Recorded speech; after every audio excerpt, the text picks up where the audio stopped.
This is The Toss-Up, where an expert-line panel dissects the hottest stories within the world of sports. From some of the nation's strongest college programs right here in Bloomington to the games and moments that capture the world's attention, it's all right here on The Toss-Up, and it starts right now.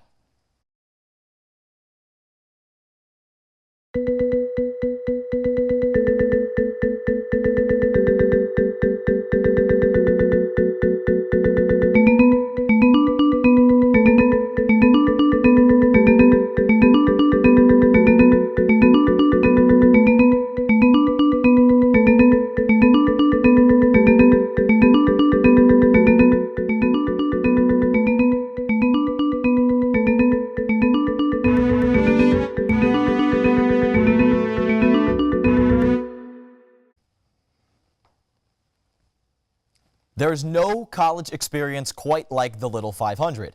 Students dedicate essentially a year's worth of riding to prepare for one race in one afternoon in April against 32 other teams. Students, families, Hoosiers, and out-of-towners all gather inside Bill Armstrong Stadium to watch the months and in some cases years of hard work pay off for hundreds of students. Traditional powers like the Cutters, Black Key Bulls, and Delta Gamma all have sky-high expectations for this year. But then there's Forest, a men's team that has all the makings to finish top 5 for just the third time in team history. A.O. Pi is in the middle of the best 4-year stretch in team history and could certainly make some noise on the women's side. While there's certainly momentum for some teams and there are favorites, there is only one thing that is a lock. Anything can happen on race day. Hi everybody, welcome to The Toss-Up. My name is Michael Dugan. Joining me on the panel this week, we have our very own Michael Tilka. You may know him as Philip Hoosier. We know him as Phil Steinmetz and Meredith Struing. Meredith, we'll kick to you first here, excuse me. Cutters, that team is returning the majority of its production. Are they the favorites going in? They have to be, right? I honestly think so, yeah. I mean, you can't get that good of a qualifying time without being the favorite.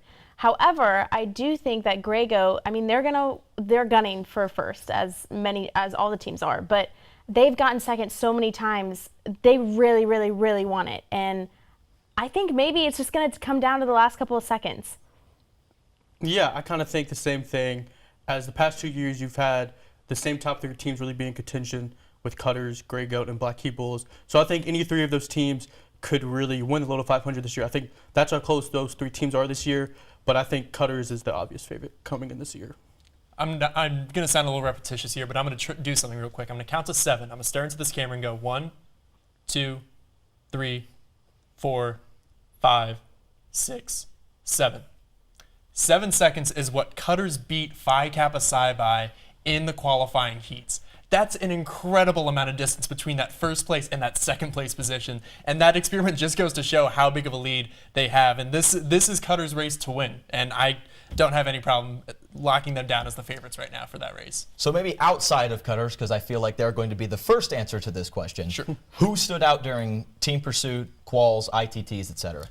You mentioned it during your introduction, but the team that stood out to me has been Forest. And there's been a lot of great dorm teams in recent memories. You have Forest on the men's side, you have Teeter on the women's side. And I think this could finally be a year where we see a dorm team make it into that, not only the top 3, but perhaps that top spot. So if you're looking for more of an underdog pick, I'm liking Forest. Yeah, and I think I don't think this, with this answer, I would say Grey Goat. Considering, even though, yeah, they have finished running up the past 2 years, in this spring series, they dominated team pursuit. It was really, I was really impressed by what they were able to do, beating out Black Key Bulls and having, I think the best time since 2015 in team pursuit. So I was really impressed by them in team pursuit and the spring series overall. With team pursuit, I was really impressed with NEH and Bears. They both got higher than Cutters. And really, when you talk about Bears, you have to talk about Caleb Langley. He came in 4th in ITTs and just 2 spots below Noble Gagnon. So I think those 2 teams, you shouldn't sleep on them because I think, will be in the top 10 just because they have so much force behind them. As an objective observer, I think there are 2 justified favorites, but the list of teams that could break through and finish first is extremely, extremely long, and obviously there's nothing guaranteed on race day, but that makes this extremely exciting. Pick a storyline, any storyline, Meredith, we'll start with you, that has stood out to you throughout the spring or even going back to the fall leading up to the race. I'm gonna have to go back to Grey Goat, just because I love their storyline. They're a bunch of Jimmy John's delivery guys, and that's how they met. And so they're used to the biking and everything, but anytime you talk to them, they push through, and they're always practicing, and they've always gotten second place, and it's just I kind of just want it for them. Yeah, no, and with me, and I'm really interested to see how NEH Cycling does. Even though this is their first year as a collective team in the Little 500 this year, they've been really strong in the spring series. And talking to them, they're actually all 4 riders except for one have race experience in the Little 500, except for Fergus Arthur, who actually finished top 10 in ITTs this year. And they have so they have riders with a lot of race day experience. So I really think they could be a team that could finish in the top 5 and really push those top 3 teams. The thing that's standing out to me, it's not one team in particular, but rather the condition of the track. Because if you've noticed, and you look in the window behind me, we've had a beautiful week of weather here in Bloomington. Temperatures in the low 70s, high 60s, really great conditions. But 24 hours before the race is set to begin, there's expected thunderstorms late into Thursday evening, early into Friday morning. I'm really curious to see how that affects the track and how that affects the riders. There's not supposed to be rain during the actual race, but I'm curious to see how that affects the track, especially considering, if you want to peak as a team, this is the week to start peaking, obviously. Kind of like with college basketball, you want to be peaking right into March. So I'm curious to see if that rain actually switches things up and we see some weird oddities when it comes to the men's race on Friday. Yeah, and you talk to the riders, their idea of a perfect race day weather-wise is a lot different than the fans and people that actually go to the race. Let's transition to the women's side. Theta is in the midst of an historic stretch, 4 titles, 5 years. A lot of production loss from last year's team. You see them in ITTs and quals, team pursuit. Their numbers are not what they used to be. They're not what they have been this past half decade. Does their run come to an end this year? I think you put it perfectly. And when you're introducing that question, that it is going to come to an end solely because of the fact that they just simply don't have the legs and the numbers like they did in years past. And I think there's just too many good teams ahead of them, especially looking at the qualification times from a few weeks ago. I think it's just too tall of a task. Yeah, I mean, I couldn't say it better than what Silke did. With the way of how Delta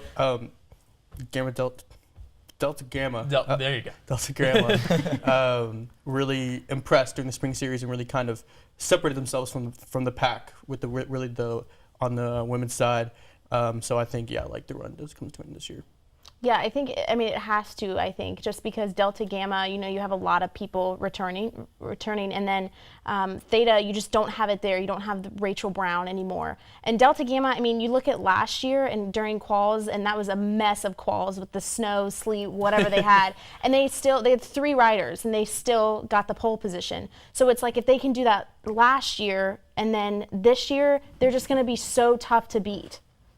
Yeah, being the favorites on paper is an encouraging thing, but it's tough to deal with mentally, and it's a long race. This is quite literally a marathon, and certainly not a sprint. So who on Delta Gamma or outside of Delta Gamma, because that was pretty much at least on this side of the set, the consensus favorite, stood out during quals, team pursuit, ITTs? I think it had to be Ski, honestly. They have so much confidence, and that just they bring that forward, and it makes people believe, okay, you're in this race. You got first at quals, so it's a good chance that they could top 3 easily. Yeah, I think Ski impressed me as well, especially with Ivy Moore. She's one of the stronger riders in the field this year. And also another team that impressed me was Crew. I don't think really anybody expected them to perform the way they did coming into the spring series because they didn't have that great of a race last year, but they were really impressive in the spring series this year. One of the teams that stood out to me and has really intrigued me, especially with recent developments, is Alpha Zeta Delta. I always have to make sure I'm saying that right in my mind because that's very easy to forget. It is a bit of a tongue twister, but recently their coach, Tom Schwegler, was suspended for the next 3 years from the actual Little 5 race. He's not allowed to be on the track. He's allowed to be in the stands, but if he is to make any contact with his riders in the track, he will be dismissed. But this is still a really high quality team, one of the top qualifiers a few weeks ago. And I'm curious to see if, maybe they use that as that motivation to push through and say, we're going to do this one for Tom. So, I think you kind of hinted at it here, but what is one storyline that interests you. Yeah, absolutely, and it's again AZD with that story, such a quality team, and Tom's been coaching. This would have been his 50th Little 500, which is just incredible to think about, considering that this is going to be the 100th set of combining the two races. That this will be the 100th running of Little 500 as well. He's been here for half the races, and to lose a guy like that, and I imagine that he was still able to impart some type of motivation and still be in touch with his team. So that's something certainly to watch for. Yeah, and I'm actually kind of going to go with the same thing, because I actually talked to him yesterday, and he told me how if you go down to their pit during race day and ask who their coach is, there's a good chance that he'll introduce himself as Tom, because that's what they're kind of dedicating like the race to, because he did have such an influence on them. And if you talk to him, he probably knows more about the race than 99.9% of people involved with Little 5. His knowledge is insane. So I'm really interested to see how they do, considering they did have their best qualifying time in their history. And he wasn't even a rider, so that's just insane to me. But I think I'm gonna have to go with the underdog, Godspeed. That team, they're bringing it back from, I believe, 2002, and this is the first time that they've ever had a women's team. And so they're not. I mean, they're good. I think they have a good, strong team. They do have some seniors leaving, but I always have to give it when they were at quals. They had the guy in the priest costume. It was absolutely phenomenal. That right there is just a great story. All right, you guys do not go anywhere. Stay put. We're cutting to break. But coming up after the break, we'll talk about who stood out throughout the spring, some dark horse teams. I'm going to put these three on the spot and have them pick winners, so stick with us.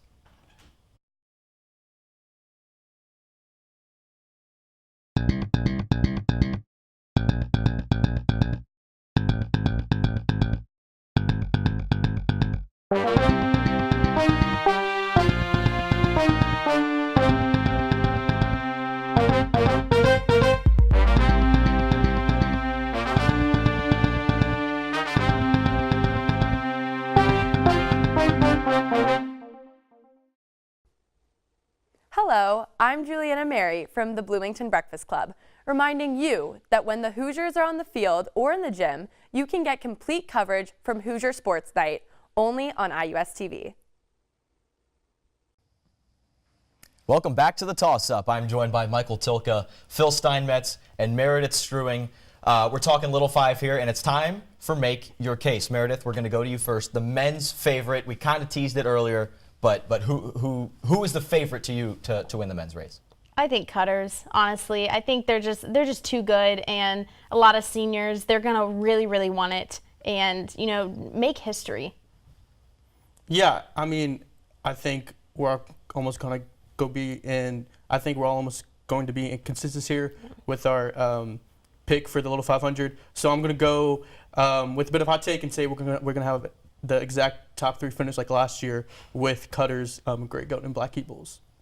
Yeah, it's a unanimous selection on this one. Cutters has just looked so good all spring, and I remember something that stood out to me during qualifications, being on the infield, was that after Phi Psi, at the time they were the top qualifier, and they looked phenomenal, and they had a great run. And I remember them saying, what do you think Cutters is going to do? And they said, they'll probably finish 7 or 8 seconds right ahead of us. And they did just that. So I think the Cutters realize that they are the team to beat for this race. So is Phi Psi now a dark horse for you on the men's side? Phi Psi is certainly a dark horse. I was really impressed by what they had done. But again, I'm going to allude back to an earlier pick of mine. I'm going to say that the dark horse pick is going to be Forest. They've put together some really nice teams over the past few years. They're not one of the more traditional powerhouses like you've seen with Cutters or Grey Goat or Black Heat Bulls. And again, we've seen this rise of non-Greek teams do some really impressive things. And I think it's time for the dorms to get some of that action. So Forest is my dark horse pick. Yeah, my dark horse pick is somebody I talked about earlier, also with NEH Cycling, considering this is their first year together as a team. But they do have just so much experience coming into race day, and that's really such a key thing heading into race day itself. And they do have one of the best collective group of riders in the field. I'm going to have to go with Bears. In Team Pursuit, they only came 1 second behind Jet Black. And they're a bunch of townies, and I think they want to make a name for themselves. They want to prove that they're a top contender. Absolutely. No, they had a really good spring. Let's go over to the women's side. Not who you're picking, because we're going to get to that in a second, but the favorite, because on the women's side it's a little dicier than on the men's side. So who has looked the strongest throughout the spring that would probably play themselves into the favorite position on the women's side? I'm going to have to go with ski. I know that's the pole position, but I think they, like I mentioned, the confidence that they have and the experienced riders, they know what they're doing, and they know what they're going to do come race day. Yeah, I'm going to say Delta Gamma, considering they did have such a strong spring season. They had 3 of some of like the top finishers in ITTs, plus they dominated the field in team pursuit, had the best time since 2011 in team pursuit. So I'm going to say DG is my favorite heading to the race. Yeah, piggybacking off of Meredith at Ski Club, and when I got to talk to them after immediately after their qualification time, this was their explicit wording that they had never been this not nervous before. Not that there is fear or anything, but just not nervous. And I think that just does so much for you. And they looked fantastic through their qual. So Ski Club is my favorite as well. Going in and doing your thing is a pretty comfortable thing. Yeah. Once you've been through it enough, Certainly you go helps. in, you know enough to do your thing. I mean, the Patriots are a pretty good example in the Yeah, NFL. yeah, that's They fair. just do their thing and they win a whole lot Yeah. more than they lose. Yes. Dark horse on the women's side. Again, I'm sticking with the dorms. I really liked what I saw from Teeter. Teeter not maybe as big of a dark horse as maybe what these two will pick for their dark horse. They're sitting at second in the poll. But again, I'm really liking these dorm teams. They have a lot of my intrigue this year, so I'm going with Teeter. Well, and what's funny is I'm actually going to agree with you Oh, with Teeter. okay. Because I think Lauren Britt, if she's not, I think she's one of the best riders in the field this year. She really impressed during ITTs as having that top time.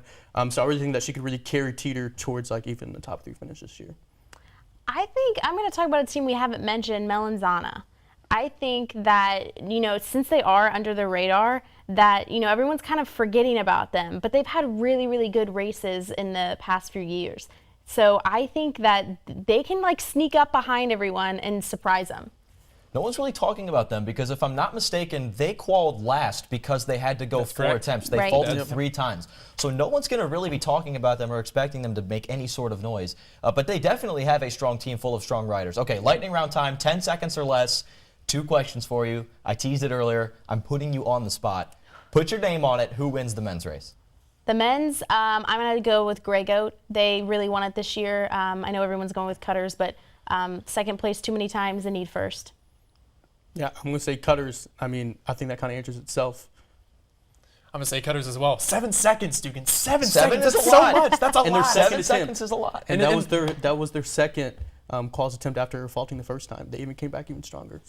It's a sizable gap. It's a sizable gap. Women's side winner. Pick one. Winner, I'm going with Ski Club. I know it's a little boring to pick both pole position winners, but again, it's that mentality. I think that's going to do wonders for them on race day. And I'm going to go with who I was talking about basically the whole time with DG. They I think to me they were the most impressive team during the spring season. I have to agree with Phil.